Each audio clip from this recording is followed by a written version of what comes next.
Between 1847 and 1851, 17 enslaved men were recorded as deceased at a plantation in Lauderdale County, Alabama, their deaths documented in ledgers as routine property losses with the simple notation, natural causes.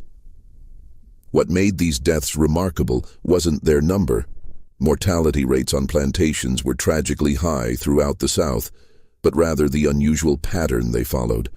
Every single deceased worker was a recently purchased male between the ages of 17 and 24, and every death occurred within 6 months of arrival at Blackridge Plantation.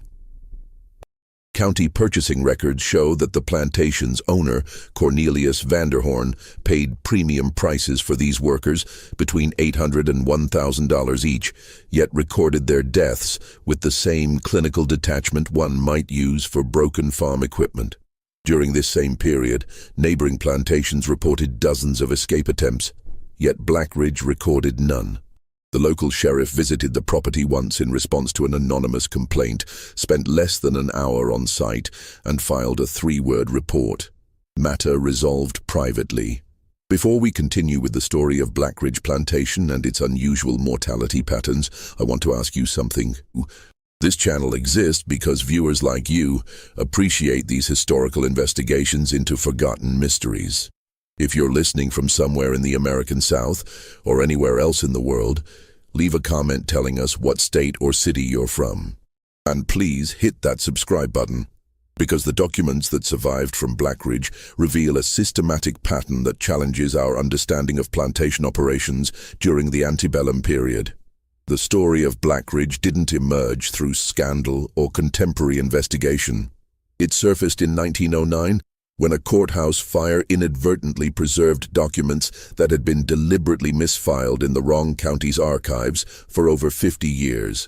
Lauderdale County, Alabama, in the 1840s, represented the economic prosperity of the Cotton South. The Tennessee River provided lucrative trade routes, and by 1845, the county supported 43 major plantations, each competing for both agricultural success and social prestige among the planter class. The region's fertile soil made it ideal for cotton cultivation, and Florence, the county seat, had developed into a thriving commercial center with banks, merchants, and regular steamboat service. Blackridge Plantation occupied 1,200 acres along a gentle slope descending toward Cypress Creek. The main house, constructed in 1832, followed Greek Revival architecture, white columns, wide galleries, and design elements typical of wealthy southern estates. Cornelius Vanderhorn purchased the property in 1839 from a tobacco planter's estate, acquiring both land and 23 enslaved workers included in the transaction. Vanderhorn had accumulated wealth through cotton factoring in Savannah, serving as an intermediary between planters and textile manufacturers. His move to Alabama at age 51 represented a shift in ambition, from merchant to planter, from facilitating agricultural commerce to conducting it directly. His wife had died of fever in 1838, leaving him with one child. His daughter Eugenia, then 18 years old. Contemporary accounts of Eugenia Vanderhorn employ carefully diplomatic language. Church records describe her as substantial in constitution. Letters between planter families reference her considerable physical presence. Medical estimates based on these descriptions suggest she weighed between 280 and 320 pounds, an unusual condition in an era when most people engaged in regular physical labor. She rarely participated in Florence social functions, and when she did, she remained close to her father, speaking minimally and withdrawing from extended interaction. Cornelius Vanderhorn managed Blackridge with exceptional attention to documentation. His plantation journals, which survived the 1909 courthouse fire due to misfiling, reveal meticulous record-keeping.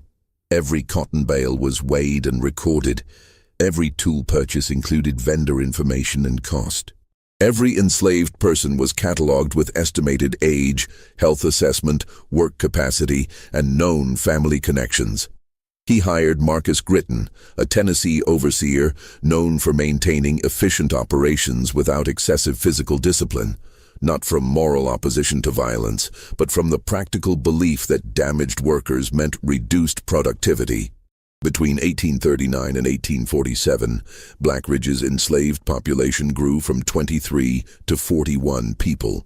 Vanderhorn made strategic purchases, focusing particularly on young men between 16 and 25, workers who could maintain high productivity for decades. He attended auctions in Florence and Huntsville, occasionally traveling to Nashville for estate sales. The plantation appeared to operate as a standard agricultural enterprise, producing cotton yields consistent with other properties of similar size in the county.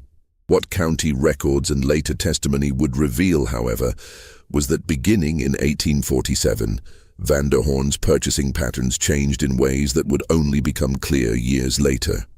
He began asking slave traders questions that had nothing to do with fieldwork capacity, questions about temperament, about specific physical characteristics, about whether young men had shown tendencies toward resistance.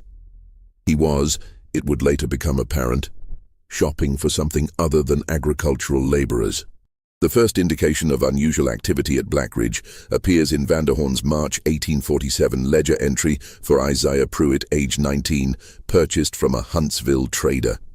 The entry includes standard information: height, weight, dental condition, visible scars, but concludes with a phrase not found in previous purchase records. Suitable for ease purpose. Quiet disposition essential. Isaiah worked standard field assignments for approximately 3 weeks. Then, according to Overseer Gritton's work logs, he was reassigned to house duties in mid-April. Such reassignments weren't inherently unusual. Enslaved people frequently moved between field labor and domestic service. What was unusual was the complete absence of specific duty descriptions. Gritton's logs state only, Isaiah to main house per master's instruction, not to be assigned field work until further notice. Harriet Oakes, who worked as cook at Blackridge, later provided testimony during an 1896 legal proceeding unrelated to the plantation's primary activities. By then, 73 years old, her memory of specific dates had faded, but she recalled changes in household routines that began in April 1847. Meal preparations changed that spring, Harriet testified. I received instructions to prepare evening trays with portions for 2 people to be left at the base of the main staircase rather than delivered directly to Miss Eugenia's room. This arrangement continued for approximately 11 days. Then, Isaiah returned to field assignments. Isaiah Pruitt developed what Gritton's log describes as fever and respiratory complaint. 3 weeks after returning to field work, he was moved to the isolation cabin used for sick workers. Ruth, an enslaved woman with medical knowledge passed from her grandmother, tended to ill workers when needed.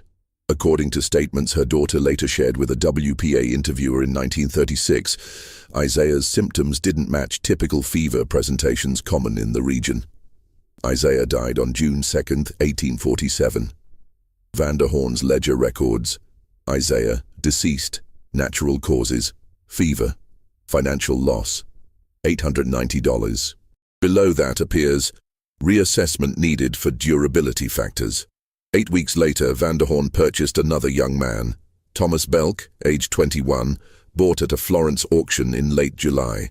The ledger includes the same notation, suitable for ease purpose. Thomas was assigned to the main house for 9 days before returning to fieldwork.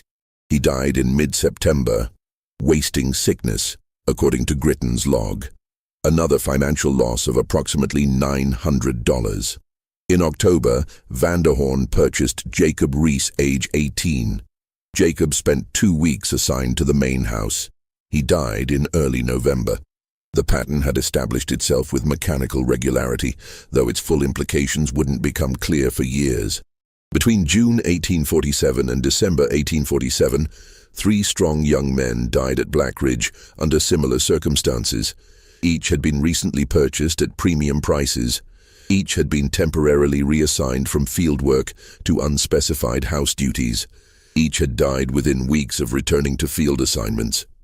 The causes listed, fever, wasting sickness, respiratory complaints, were common enough diagnoses in an era of limited medical knowledge. But the consistency of the pattern was statistically improbable. Marcus Gritton, whose position required him to track all factors affecting plantation productivity, recognized that losing 3 prime workers in 6 months represented a significant operational problem. In November 1847, he requested a private meeting with Vanderhorn. This meeting is documented in correspondence Gritton sent to his brother in Tennessee, correspondence that survived in family papers and eventually came to light during the 1909 courthouse fire. I approached Mr. Vanderhorn regarding the matter of unusual mortality among recently purchased workers, Gritton wrote. I expressed concern that such losses would affect our cotton yields and suggested that new purchases should be seasoned in field work before any house assignments. Mr. Vanderhorn listened without visible reaction, then provided an explanation I had not anticipated. He stated that the deaths, while financially unfortunate, resulted from a medical necessity related to his daughter's health condition. He described it as a treatment prescribed by a physician in Savannah years earlier, something related to nervous disorders common among women of delicate constitution. He explained that the treatment required the presence of young, healthy men, and that their subsequent deaths indicated weak constitutions unsuitable for the particular demands of the work. He then asked if I understood my role as overseer, which was to maintain plantation operations and keep family matters confidential. I understood his meaning clearly. What Vanderhorn described to Gritton represented a distortion of actual medical theories circulating in the 1840s. Physicians of that era did believe that various women's nervous conditions could be treated through specific physical therapies. The concept of hysteria and its various treatments had existed in medical literature for centuries. However, no legitimate medical authority would have prescribed a treatment resulting in the systematic deaths of the individuals involved in administering it. Vanderhorn had essentially created a medical justification for a practice that would prove to be systematic exploitation, and he documented it with the same clinical precision he applied to cotton yields and equipment purchases. Between 1847 and 1851, 17 young men cycled through this system. Their names appear in Vanderhorn's ledger with consistent formatting: Isaiah Pruitt, Thomas Belk, Jacob Reese, William Dobbs, Robert Farley, Joseph Kimball, Samuel Heath, Benjamin Cross, Daniel Fletcher, Christopher Wade, Michael Brennan, Alexander Stone, Henry Talbot, Charles Morrow, Edward Price, Matthew Tolley, Andrew Sutton. Ages ranging from 17 to 24. Purchase prices between $800 and $1,000. Duration of house service varying from 1 to 3 weeks. Causes of death universally recorded as fever, wasting illness, or respiratory failure. Total financial loss, $15,300, a sum Vanderhorn noted in an 1851 accounting summary as acceptable expense relative to maintaining ease, health, and household stability. The enslaved community at Blackridge developed awareness of the pattern, though open discussion was impossible. Survival depended on not drawing attention, not asking questions, not challenging the established order. But knowledge circulated nonetheless. Young men began to recognize danger in being purchased by Blackridge. In Florence's slave market, some traders quietly steered Vanderhorn toward workers with pre-existing health issues, calculating that if death was inevitable, it might as well be someone already compromised. Other traders simply didn't concern themselves with such considerations. A sale was a sale, and the dead couldn't file complaints. What remains remarkable about this period is how completely Vanderhorn maintained his social standing in Florence. He attended First Presbyterian Church regularly, sometimes accompanied by Eugenia, sometimes alone. He served on the County Agricultural Improvement Board. He hosted occasional dinners for fellow planters. He paid debts promptly and maintained his property impeccably. No one in white society suspected irregularities, or if they did, they chose not to investigate. The privacy of plantation operations was considered sacrosanct. What happened on a man's property, particularly regarding the people he owned, was his business alone. This arrangement continued without interruption until January 1851. when two events occurred that would begin to unravel Vanderhoorn's carefully maintained system. First, Eugenia discovered she was pregnant. Second, the county sheriff received an anonymous letter. The pregnancy became apparent to household staff in late February 1851. Harriet Oakes, who had borne 6 children before being sold away from them, recognized the early signs. Following household protocol, she informed Vanderhoorn that Miss Eugenia would require wardrobe adjustments for changing proportions. According to Harriet's later testimony, Vanderhoorn's reaction was immediate and concerning.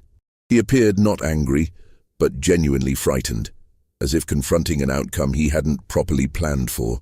He instructed Harriet to prepare specific herbal teas, pennyroyal and black cohosh, herbs known in that era for their properties in ending early pregnancies. Harriet prepared the teas as instructed. They proved ineffective. By July 1851, Eugenia was approximately 7 months pregnant, her condition impossible to conceal from household staff. Vanderhoorn had stopped inviting visitors to the property, and Eugenia had entirely ceased appearing in Florence. The pregnancy represented a crisis that Vanderhoorn's documented system hadn't anticipated. An illegitimate child would destroy Eugenia's already minimal social prospects, but more critically, it would inevitably prompt questions about paternity, questions that could expose the entire arrangement. Meanwhile, the anonymous letter had created its own complications. It arrived at Sheriff Coleman Pettigrew's office in early February 1851, postmarked from Florence with no return address. The letter survived the 1909 courthouse fire, preserved in an evidence file for an unrelated case. The handwriting was educated and deliberately disguised. Sheriff Pettigrew, you should inquire into the unusual mortality among young Negro men at Blackridge Plantation. 17 deaths in 4 years, all following similar patterns, all shortly after purchase. Mr. Vanderhoorn's ledgers will show financial losses he appears willing to sustain. A man doesn't lose 17 strong workers to fever unless factors beyond fever are operating. The community deserves protection from whatever illness or conditions exist at that property. A concerned citizen. Sheriff Pettigrew, while not an abolitionist or particularly concerned with enslaved people's welfare, was troubled by anything suggesting disorder in his jurisdiction. 17 deaths did seem statistically unusual. In late March 1851, he rode to Blackridge unannounced, characterizing his visit as routine inspection in response to health concerns. Vanderhoorn met him on the front gallery. They conversed for approximately 40 minutes. No detailed record of their conversation exists. Pettigrew's official report contains only 3 words. But Harriet Oakes was working in the house that day and overheard fragments through open windows. The sheriff asked about the deaths, Harriet testified. Master Vanderhoorn showed him the ledgers, pointed out all the documented financial losses, said he'd learned expensive lessons about purchasing from certain traders. Then Master Vanderhoorn's voice became quieter, and I heard him mention family medical matters and private physician's instructions. Whatever specifics he provided changed the sheriff's entire demeanor. The official tone became friendly. They spoke a few more minutes, then the sheriff departed. He didn't inspect the quarters, didn't interview any workers, just rode away.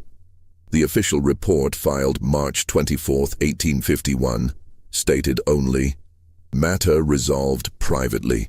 What Vanderhoorn likely explained to Pettigrew, what convinced a law enforcement officer to abandon an investigation into 17 suspicious deaths, was some version of his medical justification.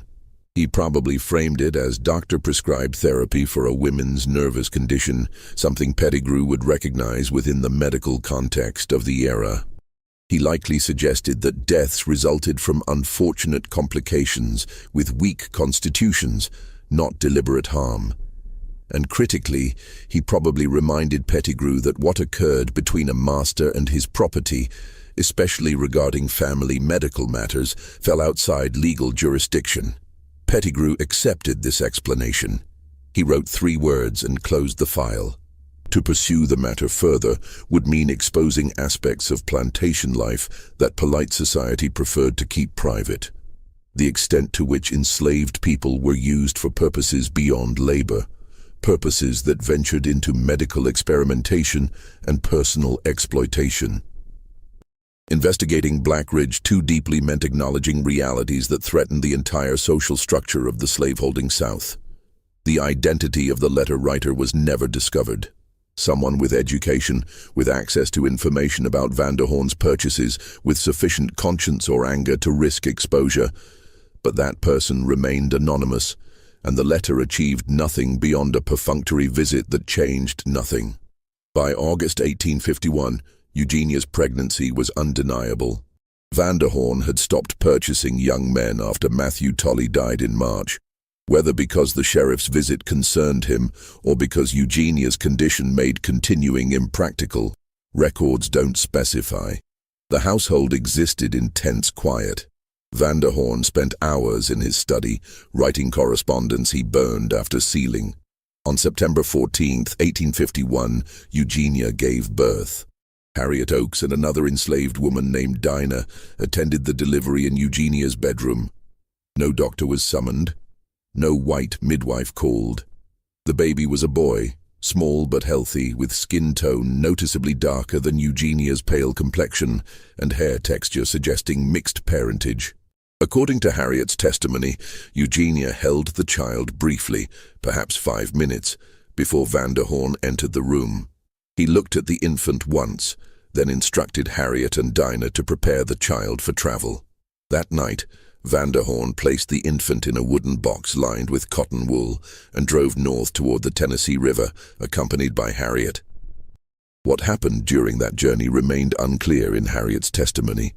She stated only that they traveled to a ferry crossing near Culbert's Landing, remained there briefly, then returned to Blackridge with the infant. Days later, a man from Savannah, someone Harriet identified only as a business associate of Master Vanderhorn, visited the plantation, stayed for 2 hours, and departed with the child. The baby disappeared into private adoption networks that operated below legal documentation, one more child severed from origin and family. Whether he survived to adulthood remains unknown. Eugenia recovered slowly from childbirth. By October, she was taking meals downstairs again, moving through the house with her customary quiet. She never mentioned the child. It was as if the pregnancy and birth had been administratively deleted from household reality. But something had changed in Cornelius Vanderhorn's operations. The sheriff's visit had created vulnerability. The pregnancy had exposed flaws in his system. He didn't purchase any new young men after the birth. Gritton's logs from late 1851 through 1852 show standard fieldwork assignments with no unusual house service designations. Blackridge appeared to return to conventional plantation operations. This pause proved temporary. By April 1853, Vanderhorn resumed his previous pattern. The ledger shows: Solomon Wade, age 20, purchased Florence auction, $920, suitable for ease purpose. The cycle of deaths began again. Between 1853 and 1857, 8 additional young men died at Blackridge following the established pattern. Their names joined the documented list: Solomon Wade, Aaron Butler, Joshua Parrish, Nathaniel Hughes, Ezra Collins, Caleb Jessup, Isaac Vaughn, Jonah Carpenter. Each purchased at premium prices, each temporarily assigned to house service, each dying within weeks of returning to field work, each buried in the far corner of the property, where graves had become numerous enough to form distinct rows. The pattern's consistency began generating broader awareness beyond Blackridge's boundaries. Enslaved people who'd been sold away from the plantation carried fragmented knowledge to neighboring properties. Not complete information. Few people knew full details except household staff, but enough pieces to create reputation. In Florence's slave market, certain traders noticed that strong young men sometimes showed visible fear upon learning they'd been purchased by Cornelius Vanderhorn. A Huntsville trader named Wickham kept informal transaction notes in a family Bible. In an entry dated July 1856, he wrote, "Sold boy named Caleb to C. Vanderhorn of Lauderdale County. The boy heard the name and showed considerable distress, asked if sale could be redirected elsewhere.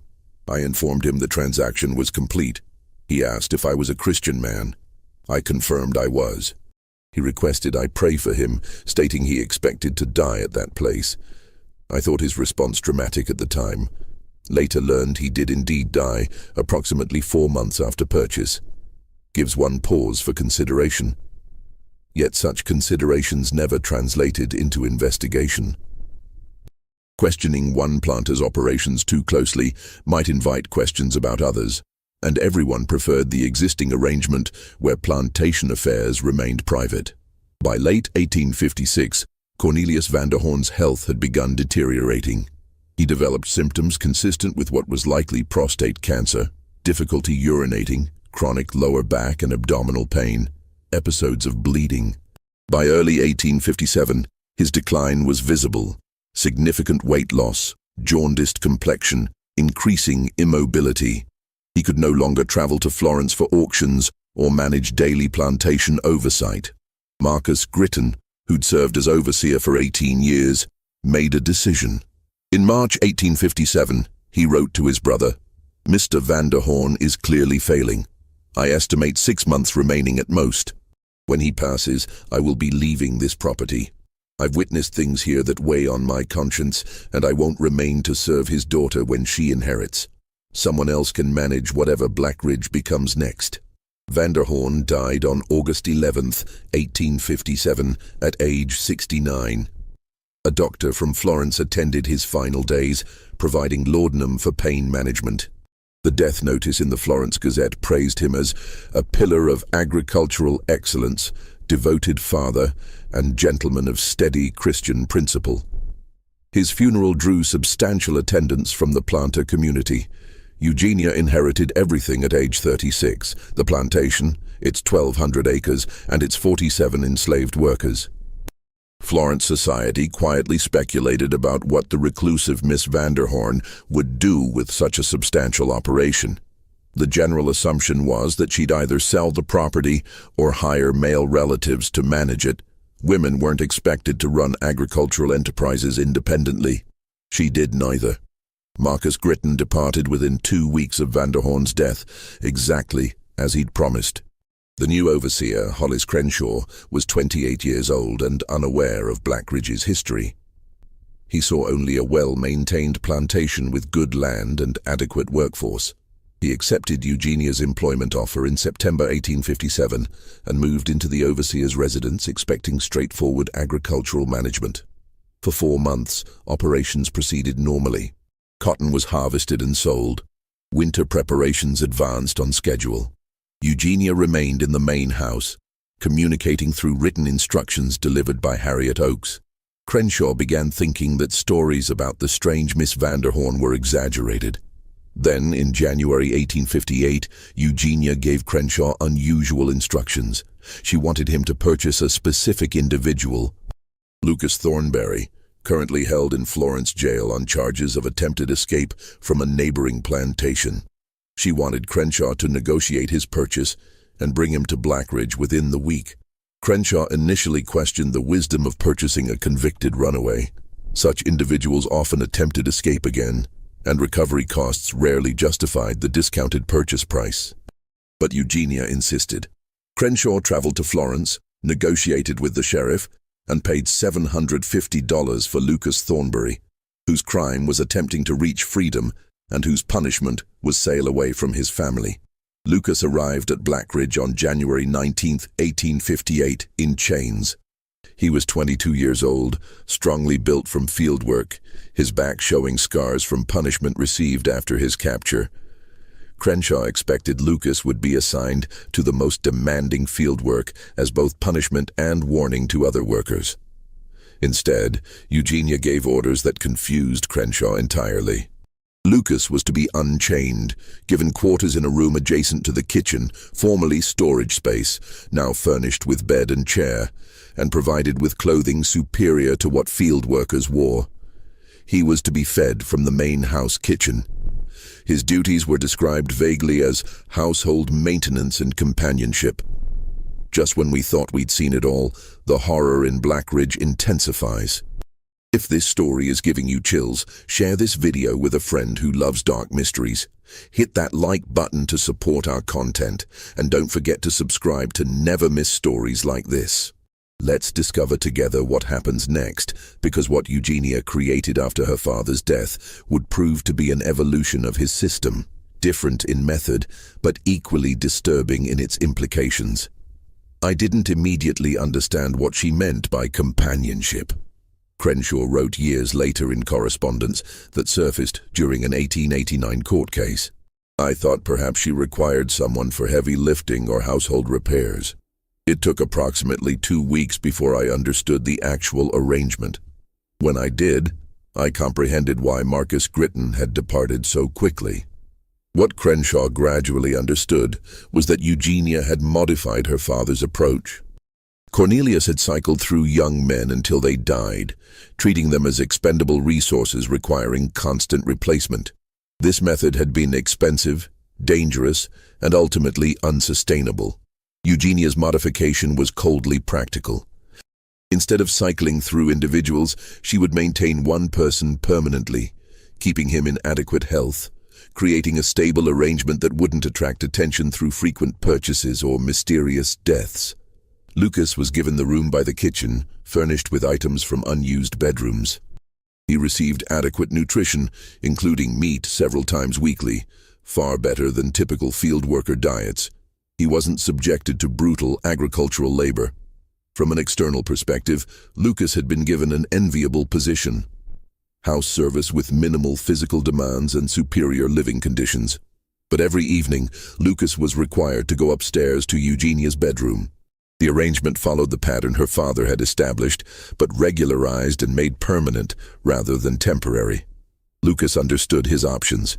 He could comply and live in relative comfort, or resist and be sold back to authorities, likely ending up on a Mississippi cotton plantation, where life expectancy for male field workers averaged less than a decade. He'd already attempted escape once, and been brutally punished for it. So he made the calculation that countless enslaved people had made throughout history. He chose survival. For 3 years, Lucas lived in that room adjacent to the kitchen. He ate adequately. He wasn't beaten, he wasn't worked in fields. But every evening he went upstairs, and what occurred there was the systematic exploitation that had killed 25 men before him. Except now it was permanent condition rather than temporary horror. Harriet Oakes observed this arrangement with complicated emotions. The deaths had stopped. No more graves appeared in the far corner of the property. But what Lucas experienced seemed in some ways worse than quick death, because it was suffering extended indefinitely and normalized into daily routine. Lucas would eat his supper at the kitchen table. Harriet testified years later. We'd have ordinary conversation about weather or crops. Then evening would arrive, and he'd head upstairs as if going to any job. He'd return perhaps an hour later to his room. I never heard him complain or cry, he just existed. That quiet acceptance was perhaps the most disturbing aspect of the whole arrangement. In November 1860, Eugenia discovered she was pregnant again. This pregnancy unfolded differently from the first. There was no panic, no attempt at herbal abortion, no midnight journey toward the Tennessee River. Eugenia simply continued her routine as her body changed, making practical arrangements as if pregnancy were merely another condition requiring management. Harriet Oakes observed this calm acceptance with considerable unease. Miss Eugenia discussed the pregnancy in purely practical terms, Harriet later testified. She instructed me to alter her dresses for changing proportions, to prepare one of the upstairs rooms as a nursery, to order specific supplies from Florence merchants.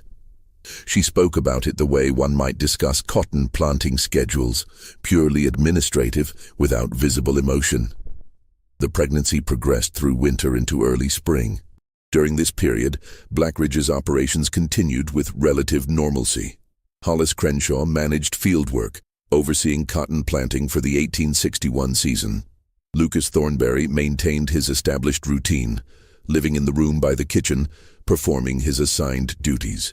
The household functioned as it had for the previous 3 years, with the pregnancy simply incorporated into existing patterns rather than disrupting them.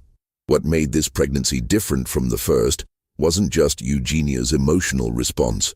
It was the broader historical context in which it occurred. The nation was fracturing. 7 southern states had seceded from the Union by February 1861, forming the Confederate States of America. Alabama had voted for secession in January. Political tensions that had simmered for decades were reaching critical mass, and everyone understood that some form of conflict was inevitable, though few predicted the scale or duration of what would come. In Florence, men of military age began organizing volunteer companies. Merchants stockpiled goods, anticipating supply disruptions. Planters discussed what war might mean for agricultural operations and labor control. The social order that had seemed permanent and natural was beginning to show cracks, and enslaved people throughout the region were watching those cracks carefully, understanding that crisis created opportunity. The baby was born on March 12, 1861, exactly 1 week after Abraham Lincoln's inauguration as the 16th president. Harriet Oakes and Dinah attended the delivery, which proceeded without complications. The infant was a boy, small but healthy, weighing approximately 6 pounds. His physical characteristics indicated mixed parentage. Skin tone several shades darker than Eugenia's pale complexion, hair with distinctive texture, facial features that would make his ancestry obvious to any observer. Eugenia held the child for perhaps 10 minutes after delivery, examining him with what Harriet described as clinical interest, as if studying a specimen rather than a newborn. Then she handed him to Harriet with simple, clear instructions. "His name is James. He will be raised in this house. Prepare the nursery accordingly." That decision created a legal paradox, unique even within slavery's already contradictory framework. Under the legal principle of partus sequitur ventrum, that which is brought forth follows the womb. Children inherited the status of their mother. Since Eugenia was white and free, one might assume James would be free as well. However, James's father was enslaved, which complicated matters. Different states interpreted such situations differently, and in Alabama, the child of a white woman and enslaved man occupied ambiguous legal territory. Eugenia resolved this ambiguity in a characteristically practical manner. She filed no birth certificate with county authorities. She made no legal declaration of James's status. She simply raised him in the main house as if he were a free child, while simultaneously maintaining absolute control over his circumstances in ways that replicated ownership without formal documentation. James existed in a space between categories, neither fully enslaved nor fully free, neither acknowledged as legitimate heir, nor formally designated as property. The nursery was established in an upstairs bedroom adjacent to Eugenia's own room. Harriet was assigned primary responsibility for James's daily care during infancy, though Eugenia maintained close oversight of all arrangements. The child was fed on a schedule Eugenia specified. His clothing was ordered from the same Florence merchants who supplied Eugenia's own wardrobe. As he grew from infant to toddler, he moved freely through the main house, not confined to quarters or restricted from spaces designated for white family members. Lucas Thornberry's relationship to his biological son was never officially acknowledged. He saw James daily. The child would toddle through the kitchen during mealtimes, would play in the hallway visible from the kitchen door, would eventually grow old enough to speak and interact with household staff. But Lucas was forbidden from identifying himself as James's father, from developing any parental relationship, from even addressing the child directly beyond basic household courtesies one might extend to any employer's child. Harriet observed these interactions with what she later described as profound discomfort. Mr. Lucas would be sitting at the kitchen table when James would run through, laughing, playing as children do. Mr. Lucas would watch him with an expression I cannot adequately describe, something between joy and grief, between love and pain, but he never reached out, never called to him, never attempted interaction beyond a polite nod if James looked in his direction. Miss Eugenia had made the boundaries clear. Mr. Lucas's role was specific and singular, and fatherhood was not part of that role. Violating those boundaries meant being sold away, which would mean never seeing James again. So Mr. Lucas maintained silence and watched his son grow 3 feet away from him. The arrangement revealed the extent to which Eugenia had internalized and adapted her father's systems of control. Cornelius had exercised power through threat of death and replacement.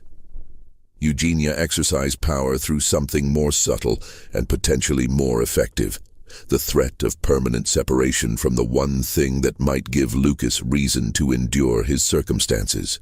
James became, without anyone explicitly stating it, the leverage that kept Lucas compliant. As James grew from infant to toddler to young child, his presence in the household created additional complications. By age 3, he was speaking fluently. By age 4, he was asking questions about household dynamics that were difficult to answer. Why does Mr. Lucas live in the kitchen room? Why doesn't Mr. Lucas eat supper with us? Why don't I have a papa like other children? These questions, innocent in their origin, threatened to expose the carefully maintained fiction of Blackridge's household arrangements. Eugenia's response was to begin formal education earlier than typical. In 1865, when James was 4 years old, she hired a tutor, a free black man named Solomon Washington, who lived in Florence and had received education through missionary schools before the war. Washington visited Blackridge 3 times weekly, teaching James basic literacy, arithmetic, and what he carefully described in later interviews as appropriate deportment for a child of uncertain station. Washington's hiring itself was remarkable. In 1865, the Civil War had just ended. Emancipation was freshly declared, and the entire social structure of the South was in violent flux. Yet, Eugenia Vanderhorn, a white woman living alone on a deteriorating plantation, hired a black man to educate a mixed-race child whose legal status was undefined. This decision suggested either remarkable pragmatism or complete disconnection from social conventions, possibly both. Miss Vanderhorn interviewed me very carefully before offering employment. Washington recalled in an 1893 interview with a Northern journalist researching post-war Alabama. She asked about my educational background, my teaching philosophy, my understanding of discretion.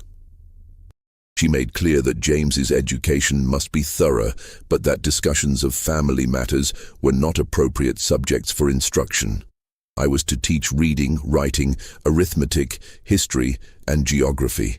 I was not to inquire about household arrangements or discuss them with anyone in Florence. The compensation she offered was generous enough that I accepted those terms.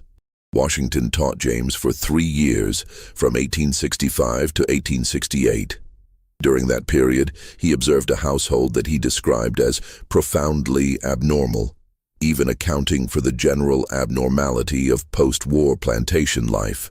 The main house was deteriorating, paint peeling, roof leaking in several rooms, furniture showing signs of neglect. The few field workers who remained worked sporadically and were rarely paid on time.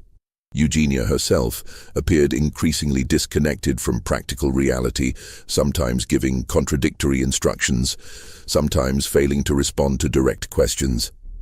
But James's education continued with meticulous consistency. Washington arrived every Monday, Wednesday, and Friday at 9 o'clock in the morning. He taught in a small upstairs room designated as the schoolroom. James proved to be an intelligent, eager student, mastering reading far ahead of typical schedules and showing particular aptitude for mathematics and geography. James asked me once about his father, Washington recalled. He was perhaps 6 years old at the time. He said, "Mr. Washington, everyone has a papa. Where is mine?" I told him that was a question for his mother, not his tutor. He accepted that answer but looked deeply unsatisfied. A few weeks later he asked, "Is Mr. Lucas my papa?" I told him again that such questions were outside my purview as an educator. He never asked again in my presence, but I believe he had arrived at his own conclusions. Meanwhile, the Civil War had progressed from anticipated brief conflict to prolonged catastrophe. Fort Sumter fell in April 1861, the same month James was born. The First Battle of Bull Run in July shattered Union assumptions about quick victory. By 1862, the war had become a grinding struggle of attrition, with casualties mounting to levels that shocked both sides. Lauderdale County, while not a major battleground, felt the war's effects significantly. Young men enlisted in Confederate units, the 4th Alabama Infantry, the 9th Alabama Infantry, various cavalry companies. Many never returned. Those who did often came back wounded or broken. The economy contracted severely as Union blockades restricted trade and inflation made Confederate currency increasingly worthless. For enslaved people throughout the region, the war represented the first realistic hope for freedom many had ever known. News traveled through informal networks, whispered conversations, information passed between plantations, reports from travelers. People learned that Union policy had evolved from merely suppressing rebellion to actively dismantling slavery. The Emancipation Proclamation, issued January 1, 1863, declared enslaved people in rebel states to be free, though enforcement depended entirely on Union military presence. Northern Alabama's proximity to Tennessee, which came under Union control relatively early in the war, meant that escape toward Union lines was potentially achievable. Throughout 1863 and 1864, enslaved people from Lauderdale County plantations attempted to reach federal forces. Some succeeded. Many were caught and punished with brutal severity. The threat of mass escape terrified white Southerners, who understood that their entire economic and social system depended on keeping enslaved people under control. At Blackridge, several individuals attempted escape during the war years. Hollis Crenshaw's Overseer logs, which survived in fragmentary form, document at least 5 attempted escapes between 1862 and 1863. 2 people successfully reached Union lines. 3 were captured and returned. Eugenia's response to these escapes was to hire a new overseer in late 1863, a man named Skinner, whose first name doesn't appear in any surviving records, but whose reputation for brutal enforcement preceded him. Crenshaw himself enlisted in Confederate service in September 1863, joining a cavalry company forming in Florence. He survived the war and eventually returned to Tennessee, where he lived until 1891. In an 1889 letter to his nephew, he reflected on his time at Blackridge. "I served as overseer there for 6 years, from 1857 to 1863. In all that time, I never fully understood the household arrangements. Miss Vanderhorn operated under rules of her own devising, and I learned quickly that my role was to manage field operations and not inquire into domestic matters. When I enlisted, I felt relief at leaving that place, though I would not have said so at the time. Some plantations feel cursed, not by supernatural means, but by the accumulated weight of human choices, and Blackridge had that quality." Skinner, the new overseer, brought methods that Crenshaw had avoided. Whippings increased in frequency. Work hours extended. Food rations were reduced as wartime shortages affected supply chains. The relatively ordered system that had existed under Crenshaw gave way to an atmosphere of fear and deprivation. Several workers who'd remained at Blackridge through the early war years decided that escape toward Union lines, despite its dangers, was preferable to remaining under Skinner's management. Lucas Thornberry remained in his room by the kitchen throughout these years. His legal status was the same as other enslaved people at Blackridge. He was property, owned by Eugenia, subject to her complete control. But his circumstances were different. He lived in the main house. He ate better than field workers. He wasn't subjected to Skinner's brutality. He saw his son daily, even if he couldn't acknowledge paternity. These relative advantages, however, came at a cost that was perhaps heavier than field labor would have been. Field workers, at least, had some degree of community, some opportunity for human connection beyond relationships defined by exploitation. Lucas lived in isolation, his only regular interactions being with Eugenia and household staff who understood but couldn't discuss his situation. His role was singular and specific, and everything else in his life, including his relationship with his own son, was subordinated to maintaining that role. Harriet Oakes, observing Lucas during these years, noted subtle changes. Mr. Lucas had always been quiet, even in the early years after he arrived. But during the war, that quietness became something different, something more like absence. He would sit at the kitchen table, eating whatever I'd prepared, and his face would be perfectly blank. Not sad, not angry, not anything. Just blank, as if he'd learned to remove himself entirely from present experience, to exist somewhere internal where what happened to his body didn't touch whatever remained of his self. I'd seen that look before, in people who'd endured things that broke something fundamental inside them. Mr. Lucas had that look. The war ended in April 1865, with Lee's surrender at Appomattox. News reached Lauderdale County within days, traveling faster than it might have in peacetime due to the intense attention everyone paid to war developments. The Confederacy had collapsed. Slavery was finished. The 13th Amendment, ratified in December 1865, made emancipation constitutional law throughout the United States.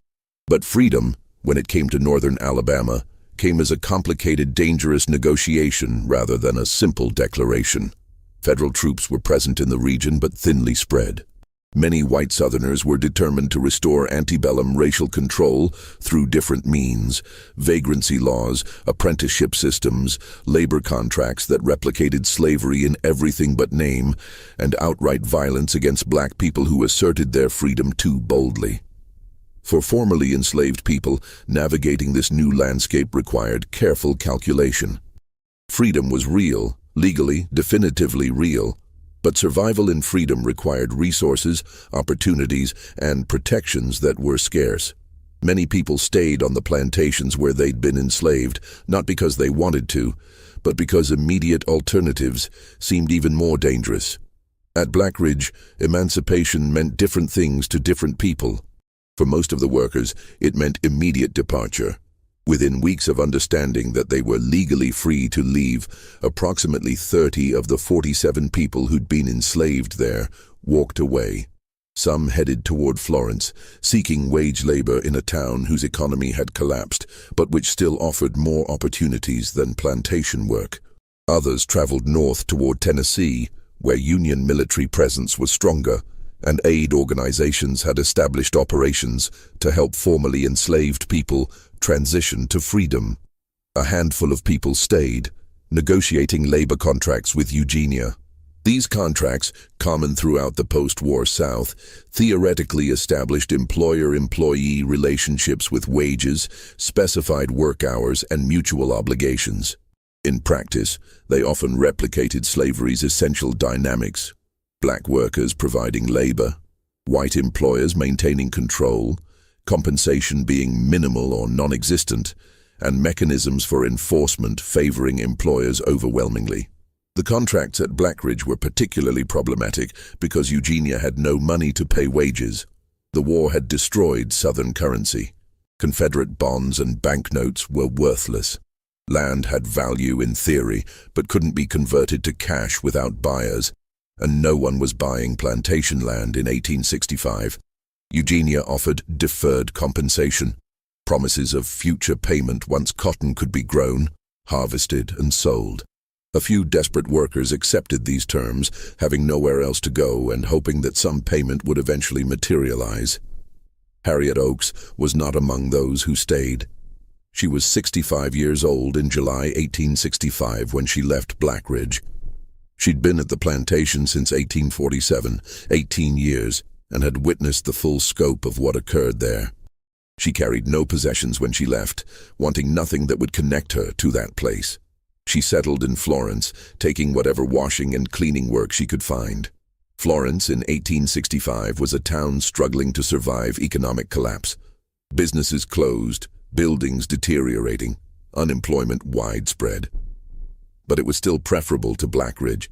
Harriet rented a small room above a stable, worked 6 days a week at various households, attended services at First Baptist Church, where a community of formerly enslaved people was establishing itself. I walked away from that plantation with nothing but the dress I wore, and 20 years of memories I wished I could leave behind, Harriet said in her 1896 testimony. But memories don't work that way. You carry them whether you want to or not. I carried the memory of every young man who came to that house and never left it alive. I carried the memory of a baby in a box on the way to the river. I carried the memory of Mr. Lucas watching his son grow up 3 feet away without being able to speak to him. Those memories never left me, not in 30 years. Lucas Thornbury initially stayed at Blackridge after emancipation. This decision puzzles historians and has generated considerable scholarly debate about the psychological effects of prolonged exploitation and trauma. Lucas was free. He had no legal obligation to remain. He could have walked away as most others did. But he stayed in his room by the kitchen, continuing the same routines he'd followed for 7 years.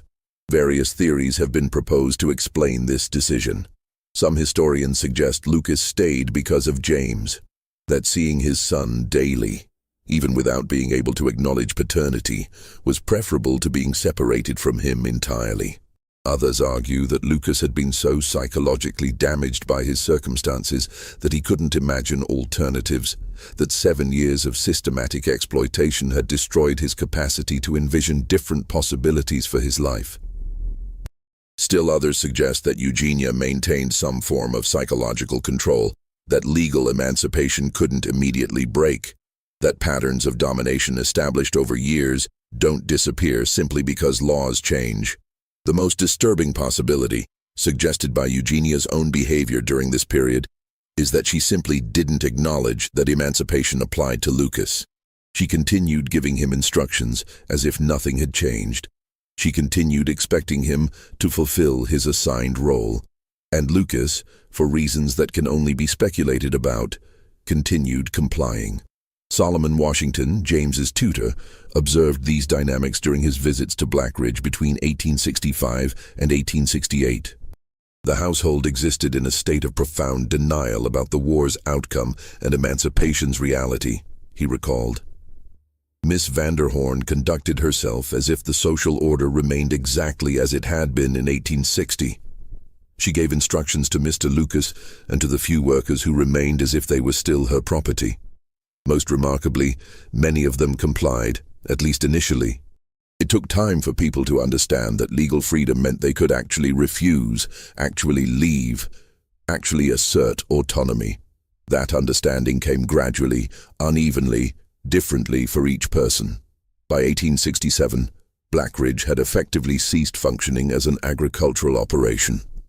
No cotton was planted that spring. Fields that had been under cultivation for decades began reverting to wild growth. Fences rotted, equipment rusted. The main house, already showing signs of neglect during the war, deteriorated further. Shutters hanging loose, roof leaking, paint peeling to bare wood. Eugenia herself showed signs of serious mental decline. Neighbors who occasionally encountered her, Blackridge was relatively isolated, but Florence residents would sometimes pass by on the road, reported seeing a woman who appeared much older than her 46 years. She was thin to the point of emaciation, her clothing dirty and ill-fitting, her hair uncombed. She would sometimes stand on the front gallery talking to herself, having animated conversations with people who weren't present. Several Florence residents expressed concern to county authorities about Eugenia's condition, suggesting that perhaps some intervention was needed. But county officials, overwhelmed with post-war chaos and having no clear legal framework for addressing such situations, took no action. White women of property, even deteriorating property, were presumed to have the right to manage their own affairs. Unless she posed immediate danger to others, Eugenia would be left alone. James was 6 years old in 1867. A bright, articulate child who read at levels far beyond his age. Solomon Washington continued tutoring him 3 days per week, though Eugenia's payments had become irregular, and Washington was essentially volunteering his time out of concern for the child's welfare. James was aware that something was wrong with his mother, Washington recalled. He would say things like, "Mama forgot to eat again today," or "Mama was talking to people I couldn't see." He understood that their household was different from others, that his own status was uncertain, that the world around them was changing in ways that might affect him significantly. But he was still a child, trying to make sense of circumstances that would have challenged adults. James's racial identity was becoming increasingly problematic as he grew older. In the fluid period immediately following emancipation, when social categories were being violently renegotiated, a light-skinned child of ambiguous status could occupy a kind of liminal space. But by 1867, as white Southerners worked to restore racial hierarchies through law and custom, that liminal space was closing. James would have to be categorized. He was too visibly black to be accepted as white, but his upbringing in the Maine house, his education, his manner of speaking, all set him apart from children who'd grown up in slave quarters and were now navigating freedom. In October 1867, James disappeared.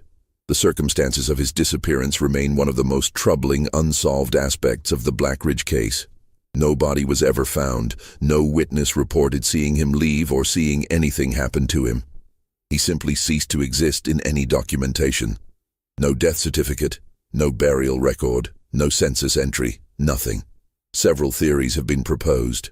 Some accounts suggest James ran away, possibly attempting to reach relatives of his father's who lived in Tennessee. Lucas had occasionally mentioned to Harriet and others that he had a sister who'd been sold to a plantation near Nashville before the war. Perhaps James had heard of this aunt and decided to try finding her. This theory is supported by the fact that several children throughout the South did successfully navigate long-distance travel in the chaotic post-war period. Another theory, darker and less substantiated, suggests that James may have been killed, either by white supremacists who found his ambiguous status in education offensive or possibly in a tragic accident. The post-war South was extraordinarily violent, particularly toward black people who were perceived as not observing proper racial deference. A well-educated mixed-race child living in a deteriorating plantation might have attracted dangerous attention. The most disturbing possibility, whispered about in Florence for decades but never proven, was that Eugenia herself was responsible for James's disappearance. By October 1867, Eugenia's mental state had deteriorated significantly. It's possible that in a moment of psychotic break, she harmed James, either deliberately or accidentally, and then suppressed or couldn't remember what had occurred. This theory is supported by the fact that when asked about James in subsequent months, Eugenia gave inconsistent answers, sometimes saying he'd been sent away to school, sometimes claiming not to know anyone named James, sometimes becoming agitated and refusing to discuss the matter. What is documented is that Lucas Thornbury noticed James's absence and confronted Eugenia about it. This confrontation was witnessed by one of the few remaining workers at Blackridge, a man named Peter, who later shared his account with family members. According to Peter, Lucas demanded to know where James was. Eugenia responded that James had been sent away for proper education in a suitable environment. Lucas pressed for details. Where specifically, under whose care, when would he return? Eugenia couldn't or wouldn't provide specifics, saying only that arrangements had been made and that it was no longer Lucas's concern. Lucas became angry. According to Peter, it was the first time anyone had seen him openly express anger in all his years at Blackridge. He shouted at Eugenia, demanding information about his son. Eugenia retreated into the house and locked the doors. Lucas spent the next several hours methodically searching the property, the main house grounds, the outbuildings, the far corners where graves had been dug years earlier, looking for any sign of what might have happened to James. He found nothing. The next morning, October 18, 1867, Lucas Thornbury left Blackridge. He walked away sometime before dawn, leaving his few possessions in his room by the kitchen. Where he went, what became of him, whether he ever learned what happened to his son, none of this is documented. Lucas disappears from historical record completely. After that morning, one more person erased by the catastrophes that unfolded at and around Blackridge Plantation. Eugenia continued living at Blackridge alone, or nearly alone. 1 or 2 workers remained, coming and going irregularly. Solomon Washington stopped making tutoring visits. There was no longer a student to teach. and Eugenia had stopped responding to his attempts to collect payment for previous work. The property continued deteriorating. Neighbors reported seeing smoke from the kitchen chimney irregularly, suggesting that Eugenia was eating only occasionally or that she'd stopped maintaining regular routines. In March 1869, a neighbor traveling past Blackridge noticed that no smoke had come from the chimneys for several days and that the main house appeared completely dark at night. Concerned, he alerted authorities in Florence. A sheriff's deputy rode out to the property and, receiving no response to his knocking, entered the house. He found Eugenia Vanderhorn dead in her upstairs bedroom. She appeared to have been deceased for approximately 3 to 5 days. The room contained no signs of violence or struggle. Eugenia was lying on her bed, fully clothed, severely emaciated. The deputy's report noted that the house contained adequate food supplies in the kitchen, preserved goods, flour, salted meat, suggesting that Eugenia hadn't starved from lack of food, but rather from inability or unwillingness to eat. The doctor who examined the body, Dr. Harold Sinclair from Florence, wrote in his report, "Cause of death, malnutrition and general debilitation. Deceased appears to have suffered from severe mental disturbance of extended duration. Evidence suggests patient was unable to maintain basic self-care in final weeks of life. Estimate weight at time of death approximately 90-95 pounds, down from previous documented weight of 300+ pounds. Death appears to have been gradual decline rather than acute event. Eugenia Vanderhorn died at age 48. A brief obituary appeared in the Florence Times. Miss Eugenia Vanderhorn, daughter of the late Cornelius Vanderhorn, passed away at her residence at Blackridge Plantation. Services to be held at First Presbyterian Church. Interment at Florence Cemetery. The obituary mentioned nothing about her life, her circumstances, or what had occurred at Blackridge during her lifetime and her father's. Her funeral was sparsely attended. Perhaps 15 people, mostly elderly acquaintances of her father's, who felt obligated to pay respects. She was buried in the Vanderhorn family plot at Florence Cemetery, next to Cornelius, under a simple granite stone reading, "Eugenia Vanderhorn, 1821-1869, daughter of Cornelius." The stone said nothing else. No verse, no epitaph, no summary of life. The property sat abandoned after Eugenia's death. No heirs came forward. Eugenia had never married, and James, her only child, had disappeared. The plantation reverted to Lauderdale County for unpaid taxes in 1871. County authorities attempted to sell it at auction in 1872, but the only bid came from a Memphis speculator who offered $300 for 1,200 acres, less than 25 cents per acre, reflecting both the depressed post-war economy and Blackridge's increasingly notorious reputation. The speculator visited the property once, spent perhaps an hour walking the grounds, then returned to Memphis and declined to complete the purchase. In a letter to the county tax assessor explaining his decision, he wrote, "Upon inspection, the property shows extensive deterioration beyond what might be economically repaired. Moreover, local residents have made clear that the plantation's history creates difficulties that transcend mere structural issues. I must respectfully withdraw my offer." The property reverted to county ownership again. In 1873, it was sold to a different buyer for $150. That buyer held it for 2 years, never visited, and let it go for unpaid taxes. This pattern repeated several times over the next decades, periodic sales to speculators who'd never seen the property, followed by abandonment and tax default. The main house burned in 1921. The cause was never determined, though arson was suspected. The fire occurred on August 11th, the anniversary of Cornelius Vanderhorn's death, which some people noted as potentially significant, though no evidence ever connected the date to the fire's origin. Local black residents in Florence noted the date's coincidence and suggested that perhaps someone who remembered Blackridge's history had chosen that particular night deliberately. No investigation pursued this theory. The slave quarters, already deteriorating, collapsed entirely by the 1930s. Scavengers took whatever materials could be salvaged. Lumber, bricks, metal fixtures. By 1940, only foundations remained, and even those were gradually being reclaimed by vegetation. The courthouse fire of 1909 inadvertently preserved Blackridge's documented history by damaging files in ways that required extensive reorganization. As clerks and attorneys sorted through smoke-damaged records, they pulled documents from incorrect filing locations and discovered materials that had been deliberately or accidentally misfiled for decades.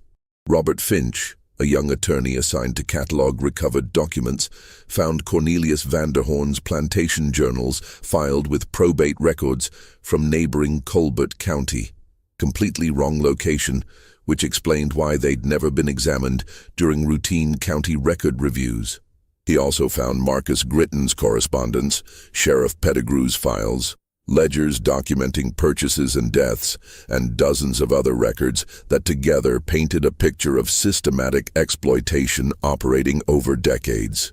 Finch was disturbed enough by what he read to write a detailed memorandum to County Prosecutor James Whitfield, suggesting that even though all principals were deceased, some form of official acknowledgement or investigation might be appropriate. The records suggest systematic abuse resulting in at least 25 documented deaths, Finch wrote. While criminal prosecution is impossible given that perpetrators are deceased, the county might consider some form of historical accounting or memorial to acknowledge what occurred. Prosecutor Whitfield read the memorandum, considered it for several days, then filed it in his desk drawer with a note. Insufficient public interest to justify expenditure of county resources on historical matters. Principals deceased. No living complainants. Matter closed.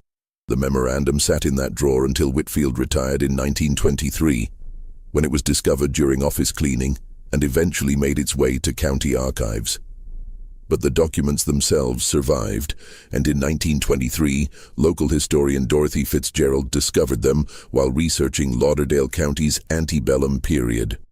She was writing a history of cotton agriculture in northern Alabama and had requested access to plantation records. What she found in the Blackridge materials shocked her sufficiently that she felt compelled to write about it. Her article, Troubling Records from a Pre-War Plantation, appeared in the Florence Times in November 1923.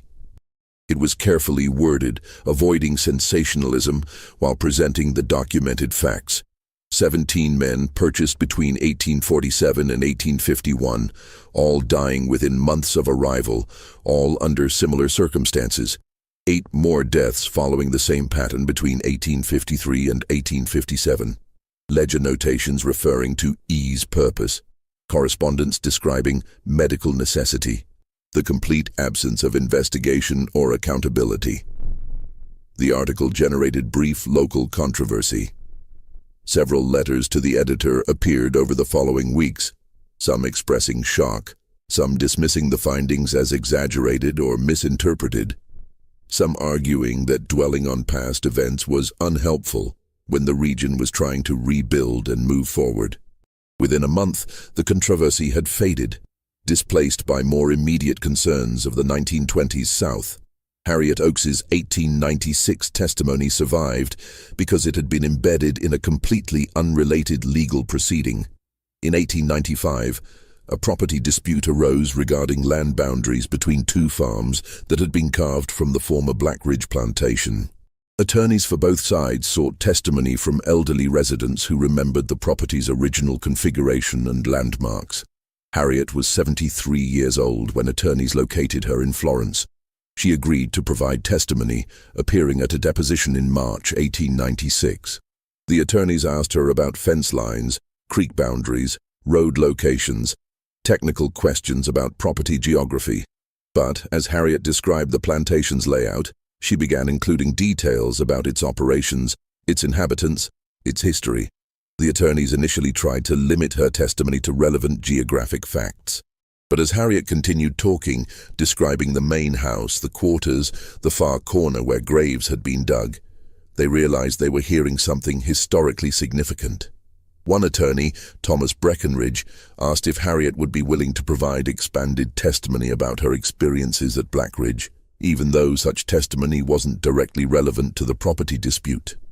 Harriet agreed. Over 3 days in March 1896, she provided detailed testimony about her 18 years at Blackridge, the household operations, the purchases of young men, the pattern of deaths, the births of 2 children, the war years, the period after emancipation. Her testimony was recorded by a court stenographer and preserved in case files that eventually made their way to county archives. "I've lived 30 years since I walked away from that plantation," Harriet said near the end of her testimony. 30 years of trying to understand what I witnessed and what I participated in, because silence was participation. Those men died, and I cooked their food, prepared their rooms, said nothing to anyone who might have intervened. I survived by keeping quiet. That was the only choice available, or at least the only choice I could see. I don't know if I made the right decision. I just know it was the decision I made, and I've lived with it ever since. The attorney taking her deposition asked if she'd ever attempted to contact authorities during the years she worked at Blackridge. Harriet's response was recorded in the transcript. Contact authorities about what, exactly? About a white man doing what he pleased with people he owned? About systematic exploitation that was perfectly legal under the laws of that time? Sheriff Pettigrew came to Blackridge once, talked to Master Vanderhorn, and left satisfied. What would a second report have accomplished? I had no power, no standing, no protection. I survived by being invisible and useful. That was the only power available to people in my position.